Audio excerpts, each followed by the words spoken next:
years ago probably, we used to get all our word definitions from Webster's dictionary. Now everything you want to know about anything is on Google. So that's where I went for my definition of the word preparation. Preparation is a noun. The action or process of making ready or being made ready for use or consideration. Example, the preparation of a draft contract. Or further, something done to get ready for an event or undertaking. Example, she continued her preparations for the party. How many baseball fans do we have in the audience this morning?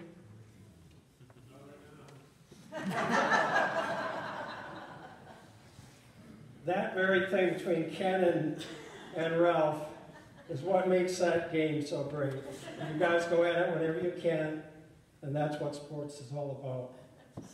It's hard not to be a baseball fan with the Red Sox an hour down the road, with their rich history and with their terrific start so far this year. I had the good fortune of growing up in a family with baseball where it was the number one sport of the family, at least. My dad coached me, he taught me the game, he taught me the history, and even in his later years, that was always something that grounded us. We could relate to each other through discussions about the Detroit Tigers because he still lived in Michigan. I grew up there.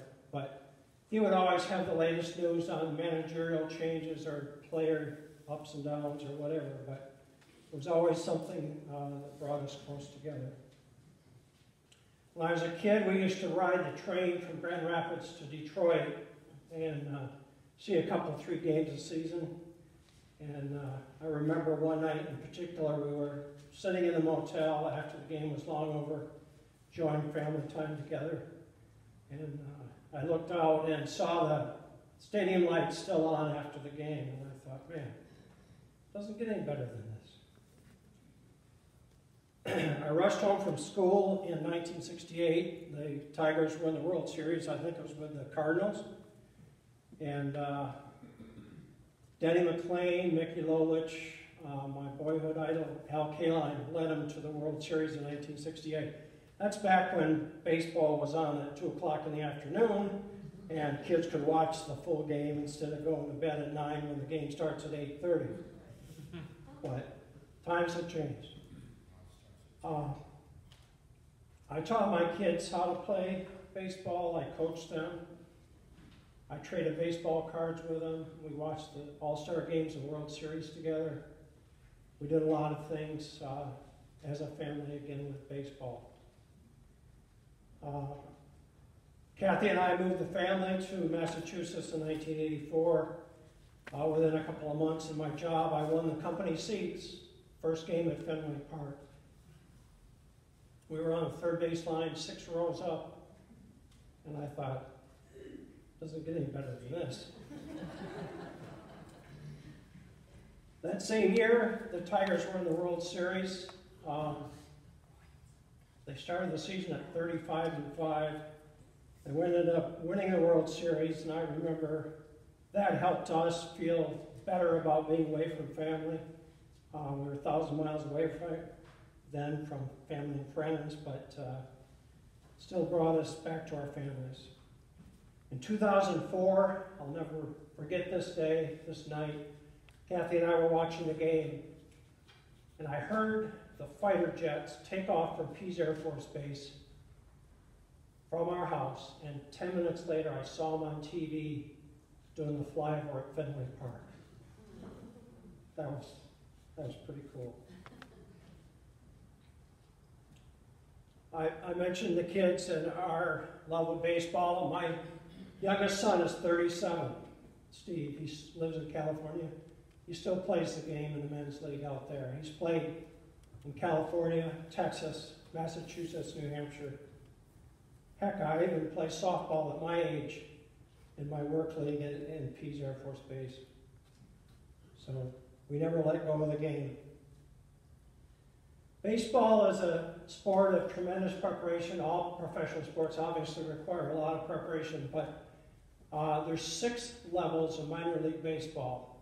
And if you're drafted by a team out of college or high school, you've got to do your time and visit most or all of those. There's rookie league, single, short season, single A, double A, triple A. You've heard some of these teams and you've seen them around the neighborhood.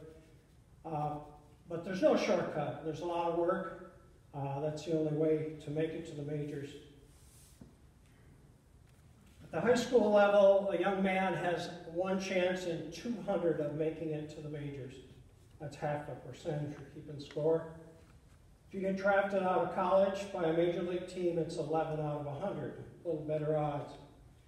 But we see all these guys, they make a huge amount of money now when they finally make it, but they put their time in. There's no shortcut whatsoever. When I was putting the information together for this story, I thought in Major League Baseball the average career would be 10 or 15 years, something like that. It's 5.6 years, which is better than the NHL, hockey, 5.5 years. The NBA, which is only 4.8 years. You know, football is going to be last. The NFL average career, 3.5 years. I was amazed. Having said that, on the other side, Nolan Ryan played for 27 years. Cap Hansen had a career of 27 years also in the 1800s. Tommy John, after having Tommy John surgery, played for 26 years. Other noteworthy accomplishments, Cal Ripken, 2,632 games. That, my friends, is over 16 years without a day off. Minnie Minoso played for 5 different decades. So the bottom line in baseball, preparation time, 20 years, execution time, 6 years. Thanks, Kevin and David, for your wonderful efforts on Noah's story. You sort of took away some of my thunder with all the information. That's okay, there's a lot more to tell. I found this story one of the most interesting in the Bible. It speaks to both dedication and faith. And David touched on it a little bit. God came to Noah, gave him all these things to do, and made a perfect fool of him in his neighborhood. When I was a kid, I don't know why I related it this way, but all I could think about was Santa Claus. And how impossible it is for him to visit every house in the world with this tiny little sleigh and give gifts to every kid. Almost impossible. But I see Noah's accomplishment as the same. So to understand it a little better, there's some facts we need to look at. The facts about preparation. Noah was 480 years old when God commanded him to build the ark. Made him 600 years when the ark was built and the flood was over. You do the math, that's 120 years. Most of us don't even live that long and won't live that long. So Noah wasn't about to collect Social Security or take time off or anything else. We don't know much about the crew. In fact, I'm worried about this, but I'll tell you later, but they don't mention that in the Bible to speak of. We do know that Noah was a farmer that could build ships, obviously. He was the grandson of Methuselah, the oldest man in the Bible at 969 years old. And Noah lived to be 950 years old, 350 years after the flood.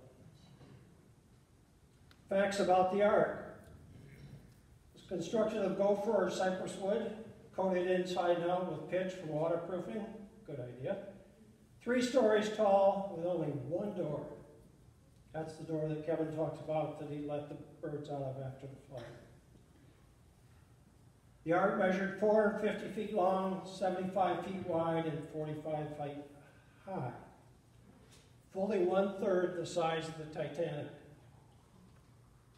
The ark had no steering, but great floating features. Another good thing to have. No ship this large has been known to be built until the late 19th century. So this is truly a Unbelievable situation. It had an internal volume of 1.5 million cubic feet, which is equal to 569 railroad cars. I bet you didn't know that. It was capable of holding 125,000 sheep. So, facts about the cargo.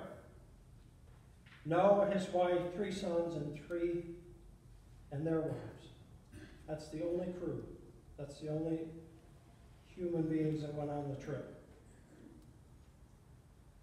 The crew, they don't mention them. I don't know what happened to them, but I'm worried about them. So Noah said, gather all these animals up, mated pairs of birds, animals, and creatures. 36,000 species, 72,000 animals. We don't know much about the food, but man, 72,000 Big Macs and all that kind of stuff is going to take up a lot of space. We also don't know much about the logistics of gathering the animals, but you can imagine how difficult that was for these animals going on a boat, not in their native environment. Tough. Question I ask is, who was gathering all the animals while Noah was busy building the ark? More facts about the process. The care of the animals is really unknown. The sanitation problems are unknown, but certainly were there.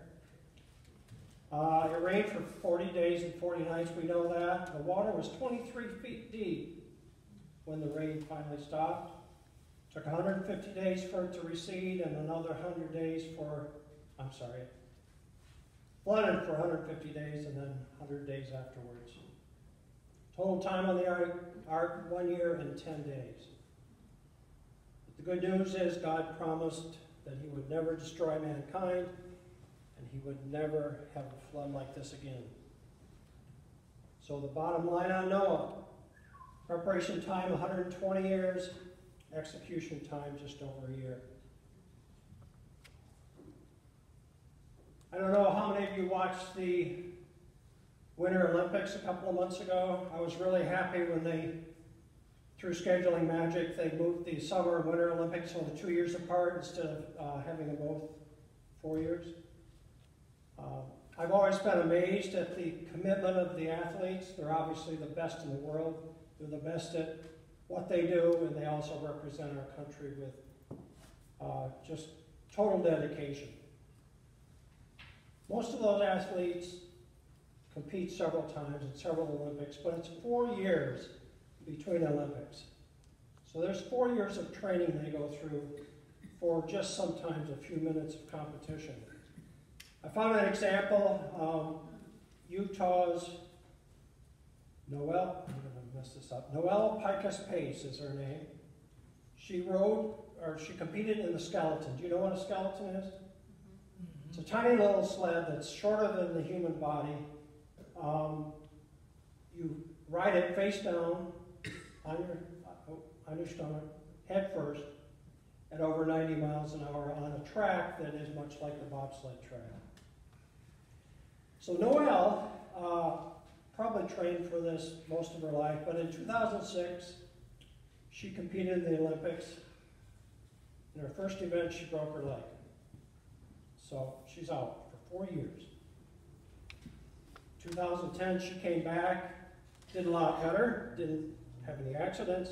She was 1/10 of a second from a medal. Still went home empty-handed. Again, 4 more years of preparation. Finally, in 2014, she won a silver medal. Now she's retired and raising a family, but bottom line with Noelle, preparation time 12 years at least, probably longer. Execution time, 4 minutes.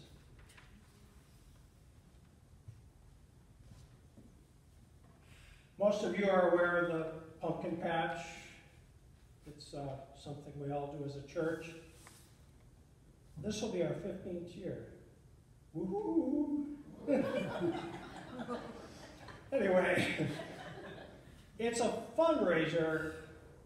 That's fine. I mean, we do it. Originally, we did it because of the money and the fact that it raises money for our missions and other things. But it's way more than that. It's about outreach.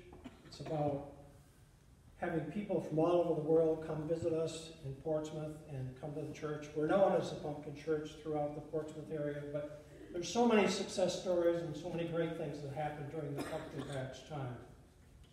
So Sue and others, mostly Sue, starts 9 months ahead. She's already called Pumpkins Inc. in New Mexico to set up the dates for our deliveries. She will be buying inventory shortly, and then in September we have a couple of unloading parties, and we get the community involved with Planet Rangers and others, and they help us unload 2,500 pumpkins each time the truck shows up. So it's a 9-month effort, 12-hour days during the month of October. So bottom line on the pumpkin patch, preparation time 9 months, execution time 1 month. We're getting closer here. When I was growing up as a kid in Grand Rapids, Michigan, I discovered girls. Everybody does eventually, but work with me here on it. So that was about first grade, maybe kindergarten. I realized girls were around. About 15 or 16, I started dating. I didn't have much luck with that. I would say I was unlucky in love, but that's not really true either. So what I will say to anybody that asks is, I married the first girl that didn't break up with me. And how long has that lasted? That's the punchline. So we got married, we met in 1975, we got married less than a year later. And in 9 days, we'll celebrate our 42nd anniversary. So,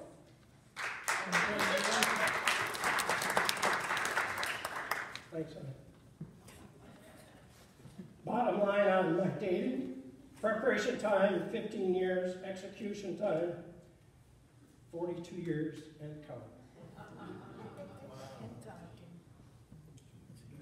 In closing, as Christians, I believe that you and I are here because we're doing the work of the church. Our reward for this service is to receive eternal life and be able to spend it in heaven with our Lord Jesus Christ. Whether we spend 5 years, 20 years, or 102 years on this service, this, my friends, is the best deal known to man. Bottom line, preparation time, a lifetime, execution time, and eternity. Amen.